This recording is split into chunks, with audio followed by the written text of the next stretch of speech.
जय महाराष्ट्र. मी Nitin Madhav live at 3 मध्ये आपलं स्वागत. सुरुवात करूया बातमीपत्राला.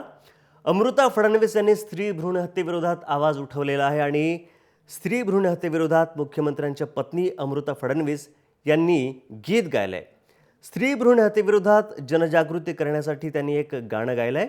स्त्री भ्रूण हत्येविरोधात मुख्यमंत्र्यांच्या पत्नी अमृता फडणवीस यांना गाणं गाऊन सामाजिक जाणीवा जिवंत करत असल्याचा त्यांनी एक प्रयत्न केला आहे आणि दाखवून दिले की स्त्री भ्रूण हत्या किती महत्त्वाचा विषय आणि किती संवेदनशील विषय आहे.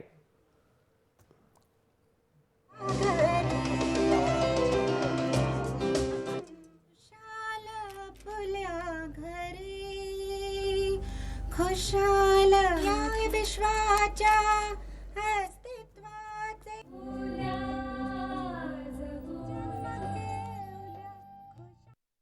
स्त्री भ्रूण हत्या हा केवळ महाराष्ट्रालाच नाही तर देशाला लागलेला कलंक आहे आणि हा कलंक मिटवण्यासाठी वेगवेगळ्या पातळीवर प्रयत्न होताना पाहायला मिळतात आणि असाच एक प्रयत्न आगळावेगळा प्रयत्न होतोय पुण्यामध्ये आणि महाराष्ट्रामध्ये.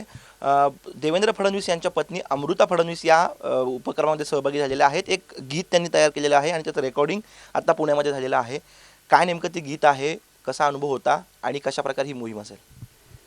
स्त्री भ्रूण हत्या हा आपल्या महाराष्ट्र आणि देशात हा भयंकर इश्यू झालेला आहे. म्हणजे खूपच सोशल कन्सर्नवाला हा इश्यू आहे आणि ह्याच्या विरुद्ध आमच्याकडनं कॉन्ट्रीब्यूट करण्यासाठी आम्ही हे गाणं म्हणजे प्रस्तुत करतो आहे.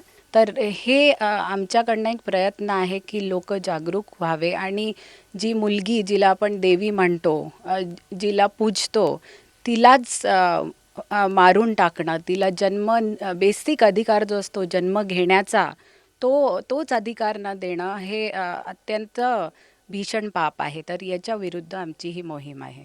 आता हे गाणं जे आहे ते कशा प्रकारे पुढे लोकांपर्यंत पोहोचवलं जाईल आणि फक्त गाण्यावर तुम्ही थांबणार आहात आणि का आणि पुढे नेमकं तुमचं काय या संदर्भात पाऊल असेल? गाणं एक पहिलं पाऊल आहे. या संदर्भात पाईपलाईनमध्ये आमचे प्लॅन्स आहेतच अजून पण खूप, ते मी तुम्हाला लवकरच सांगेन. पण ॲज ऑफ नाव गुढीपाडव्याच्या दिवशी ह्या गाण्याच्या थ्रू आम्ही लोकांना सांगू इच्छितो की त्यांनी आणि असं करू पण नाही आणि कुठे होत आहे ते होऊ पण न देण्याला पाहिजे. पुढे जर तुम्हाला पुन्हा संधी मिळाली गायनाची तर तुम्ही तयार असाल का? सोशल कॉजेससाठी तर मी नक्की तयार असेल. तुम्ही स्वतः एक मुलगी आहात, तुम्ही एका मुलीच्या आईसुद्धा आहात. असं असताना आणि हे गाणं म्हणताना नेमकं काय भावना होत्या मनामध्ये? मनामध्ये ॲक्च्युली खूप करुण भावना येत होत्या. कारण असं काही होतं या जगात. एका स्त्रीला असं मारलं जातं हा विचारच खूपच त्रास देतो. तर भावना तर करूनच आल्या एकदम. तुम्हाला या गाण्यासाठी आणि या उपक्रमासाठी जय महाराष्ट्राच्या वतीनं खूप खूप शुभेच्छा.